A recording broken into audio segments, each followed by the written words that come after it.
May tanong sa akin, Sir, paano po kaya to? Ginagawa po ba nila to? Natitreat po sila and para po akong mawabaliw kakaisip nito. Nakiusap naman po ako sa kanila. Dami nagkaka-interest sa'yo. Pinost na kita sa page ng mga scammer na kung sino man ang makakapagturo o makakapagdala sa amin sa'yo ay bibigyan namin ng pabuya. Pinagkakaguluhan ka na sa post. Lahat sila gusto malaman yung address mo para sila mismo ang magdadala ng buhay mo sa amin. Lakas ng loob mo, baliwalain to. Mag-iingat ka dahil di lang ikaw ang binalandra ko, lalo na sa GC ng mga naghahunt ng scammer. Baka mamaya yung mga anak o magulang mo ang madali dito. Kung mahal mo yung pamilya mo, bayaran mo to. Kung wala ka talagang pambayad, galingan mo magtago. Alright, napakaganda at nakakabwisit po, no? Itong katanungan na to, pero bago natin sasagutin, imbitahan ko muna sana kayo na pakisuportahan po sana aking mga social media accounts sa YouTube, Facebook, and TikTok. Sa totoo lang po, nung mabasa ko to, nabuo talagang uminit ang ulo ko kasi pati ho yung anak, no, tsaka yung magulang, idadamay, which is usaping pera ho ito eh. Pera ho yung nahiram eh. Di ho ba? Manong doon mag-focus sa paniningil. Hindi yung kung ano-anong ginagawa pa, di ba? Okay, sa topic po natin na to, alamin ho natin kung ginagawa ba nila ito o kung paano gagawin po ninyo, di ba? Ay, naku po. Ewan ko. Sumasakit ang ulo ko dito sa mga bugok na to. Okay, so sabi nyo nga po, paano kaya to? Ginagawa ba nila talaga nila to? Kasi nga ho, nagtetreat na sila at nababaliw na kayo kakaisip. Okay? Tapos nakiusap naman kayo. Tingnan nyo yung mga yan, di ba? Nakiusap naman kayo. Kumbaga, nag-reach out kayo. Tumawag, nag-message o whatever, di ba? Para lang makausap sila na madidelay kayo. Pero tingnan nyo ginawa. Di ba? Lahat ng threat, lahat ng harassment ginagawa. Bakit? Para mawala ho yung isip nyo. No, dun sa sa focus. Yun ang gusto talaga nila. Mawala kayo sa focus kasi pag nawala kayo sa focus, makakagawa kayo ng mga bagay na hindi nyo dapat gagawin. Kagaya nung papal system, nangutang na naman kayo sa iba. Di ba? Kagaya niya, natataranta na kayo. Hindi kayo makakakain. Kung ano-ano na iniisip ninyo. Di ba? Ganyan ang gusto niya mga bugok na yan. Sira ulo talaga. No, kaya wag niyo siyang intindihin kasi sa tagal ko hong paniningil, ngayon lang ako naka-encounter ng ganito klase talaga kasi sino man hong tao, maski hong bata, di ba? Gawan mo ng hindi maganda, ano gagawin? Di ba? It's either hindi papansinin or gagantihan. Di ba? Ganun na nangyayari. Siyempre, ano magiging reaction nun ng hiram? Tinakot mo ko, ba? Hindi mo na kita babayaran. Ganun na nagiging reaction ngayon eh. Kaya lang ang masakit, lahat damay. Across sa lahat ng lending, financing at bangko, nadadamay, hindi nababayaran. Bumaba po ang collection efficiency ng lahat po ng lending, financing at bangko dahil sa mga bugok at abusadong online lending apps na yan. Kaya ako naiinis isa yan eh. Sa kinaiinis ko dyan sa mga yan. Walang alam sa paniningil, tapos lahat nadadamay. Akala tuloy kasi lahat ng maniningil, ganyan ang pamamaraan ng paniningil. Hindi ba? Balik tayo dito. Sabi dami na rin nagkaka-interest, no? Kasi pinost daw kayo sa page ng scammer at kung sino daw makakapagturo at makakapagdala sa kanila, bibigyan daw ng pabuya. Tingnan nyo, ididibang ko itong sinasabi nilang pabuya. Bakit? Kasi let's say nakautang kayo 1,000. Sa tingin nyo, magkano ibabayad nila doon sa magdadala sa kanila, yung pabuya nila, magkano? 1,000 din? Baka batukan sila nung inutusan nila. O yung kumuha nung makatotohanan yung Di ba? Guruin mo, nangutang ng 1,000. Bibigyan mo pabuyang 1,000, nilugi ka pa? Sira ulo ka ba? Oh, ba't kaya mo magbigay ng 10,000 sa halagang 1,000? Hindi hindi siya worth it. 'Di ba? Kumbaga sa negosyo, palugi ka. 'Di ba? Nabili mo ng 10 piso, binenta mo ng piso. Ganun ang lumalabas eh. Ano klaseng negosyo 'yan? Paluko. 'Di ba? Palugi. Sira ulo kayo. Ewan ko. Tapos, pinagkakaguluhan na raw yung post nila at gusto nang malaman yung address. Isa pa yan. Oh. Pinost mo na rin lang, ba't di mo pa nilagay address? Sira ulo. Diba? Sinong tao nasa katinuan ng pag-iisip? Pinost mo na sa page eh. Ilagay mo lang picture, tsaka pangalan, di mo nilagay address. Paano matutuntun yun? Sira ulo ka pala eh. Diba? O so, ano ibig sabihin? Ginawa mo tong mensahe na to para manakot ka. Sira ulo ka. Diba? Yun ang mahirap sa inyo eh. Gagawa kayo ng mensahe, diba? Balik din sa inyo. Hindi kasi kayo, alam mahirap sa inyo, wala kayo sentido komon. Diba? Gagawa kayo ng kung ano-ano mga salita, mensahe. Tapos, kukontrahin ng mensahe nyo, yung mensahe nyo sa ibabaw. Diba? Sira ulo ka, pinagkaaguluhan na pala.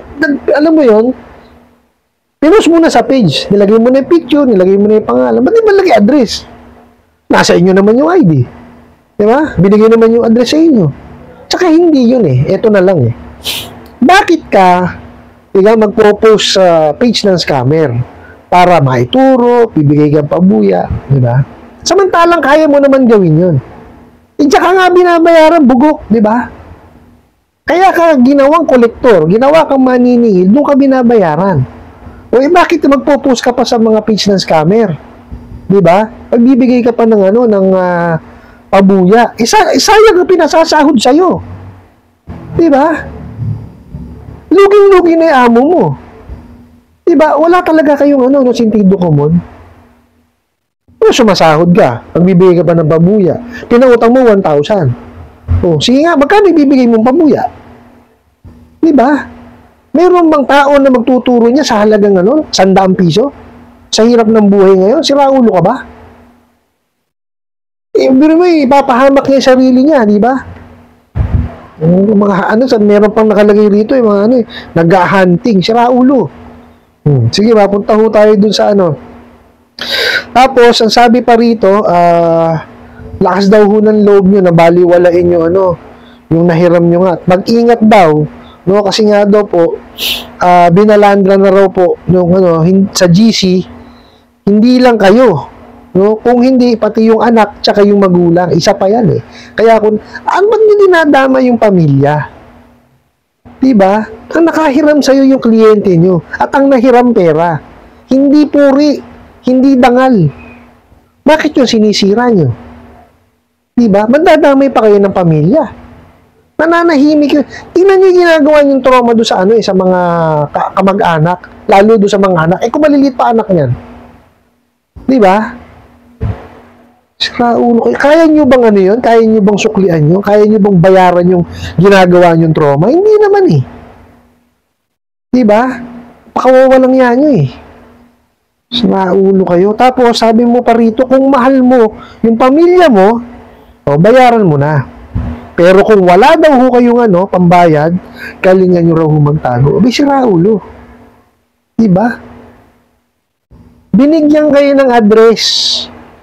May ID. Nandun ang address sa ID. May cellphone number kayo. May email address. Ba't hindi nyo gamitin yung mga yun sa tamang pamamaraan? Diba?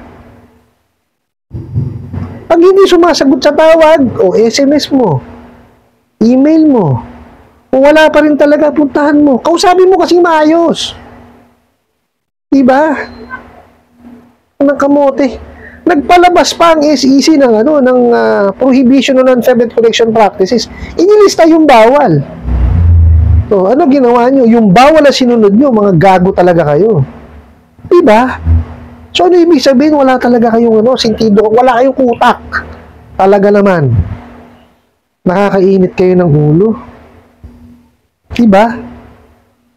Ang inutang sa inyo, pera. Pag-usapan nyo pera. Okay? Hindi nyo kailangan walang yain yung buhay ng tao. dadamay niyo pa yung pamilya. Diba? Ano mangyayari sa inyo niyan? Samantalang kayo ang gumawa ng kalokohan na yan. Kung kayo nagpautang ng tama, hindi magkakaganyan yan. Diba? Kasi takot kayong hindi tanggapin yung ano eh. Diba? Yung pera eh. Kasi pagka nalaman ng kliyente na 1,000 lang ipapadala mo, may interest na ganitong kalaki, 7 days lang, may penalty ganitong kalaki, aba, sino tatanggap niyan? Diba? Kaya ano eh, kaya pautang palukong ginagawa ninyo, puro kayo katarantaduhan eh. Diba? Tigilan nyo na ho yan. Talaga naman. Kasi pagka, ewan ko lang ako, may nabalitaan ako. Pagka kayo talaga eh, nadiin dyan, ewan ko lang. Diba? Malalakas ang loob nyo kasi kayo naka-work from home. Wala kayo doon sa dineclare nyong address. Kasi nga, diba? Virtual address lang yun. Sira ulo kayo. Pagka kayo natuntun, ewan ko lang talaga. No? Natuto naman na po eh. Di po ba? Kung nakaraan, na-raid, nakalabas kayo, natuto na po. No? So, sana lang, pagka kayo nahuli, bahala na ho kung anong klaseng ang gawin sa inyo. No? May batas naman tayo para dyan. No? Tigilan nyo na lang kasi. Lalo pa kayong lumalala eh. Di po ba? Basta doon sa nagpadala ng katanungan na to, unang-una pong gagawin po ninyo, i-blatter nyo po. No? Punta kayo sa pinakamalapit na police station, blatter nyo. Kailangan i-blatter nyo yan. Hindi ho po pwedeng isa walang bahala nyo. Death threat yan eh. Di po ba? Bakit nakita nyo nga ho, galingan mong magtago. Idinamay pa ho ang anak nyo, tsaka yung magulang nyo, pamilya nyo. So, ipablatter niyo yan. Hindi lang ho sa pinakamalapit na police station, sa barangay niyo po. Dahilan po ng pinabablatter ko sa inyo kasi kailangan po yan recorded. Ano man pong mangyari, recorded yan. Okay? Pangalawa niyo pong gagawin is i-complain niyo po yan using online. Through online po. Sa description box po dyan sa aking YouTube channel, no? Meron po tayong iMessage. So, ipadala nyo ho doon lahat yung mga complaint nyo, screenshot and everything. Okay? Pwede rin po yan sa National Privacy Commission, sa PAOK, sa PNP, NBI, tsaka sa Department of Justice. Sa lahat po ng sangay ng gobyerno na po pwede kayong mag-complain po kayo para pumadiin yung mga bugok na yan. Napakaswerte niyan, pag ganyan, isa lang olan nyo na yan. So, identified nyo siya kagad. Okay? Ganun po ang gawin po ninyo. At, syempre po, panatagin nyo yung loob, lakasan nyo yung loob nyo. Kasi, pag ganyan talagang pinanghinahan kayo ng loob, wala akong patutunguhan yan. Magkakaroon lamang ho kayo ng anxiety at depression, which is yun yung iniingatan natin. Kasi pag nagkaroon ho kayo, habang buhay na sakit ho yun. No? Hindi ho hindi ho madaling gamutin yan. No, kaya ho yan isa sa ating sa naging dahilan kaya tayo gumawa ng channel. Okay, ginawa ko itong klase ng video kasi nga po ang dami kong nakikita talagang nagbubuwis ng buhay, no? Nasisiraan po ng bait, no? Nawawala sa focus, hindi na makapagtrabaho ng maayos. Yun ho yung iniiwasan natin eh. Okay po, kaya po natin ginagawa yung mga video. Kaya, kayo po, kung may panahon mo kayo, no, at may extra budget naman, pag-ipunan nyo at bayaran para po matapos na po yan. Ano po? I hope nasagot ko po itong katanungan na to at sana po'y makatulong. Maraming salamat po sa inyong walang sawang pagsuporta at panonood sa aking mga videos. Maraming salamat po sa inyong pag-like, pag-share, pag-comment at pagtatanong.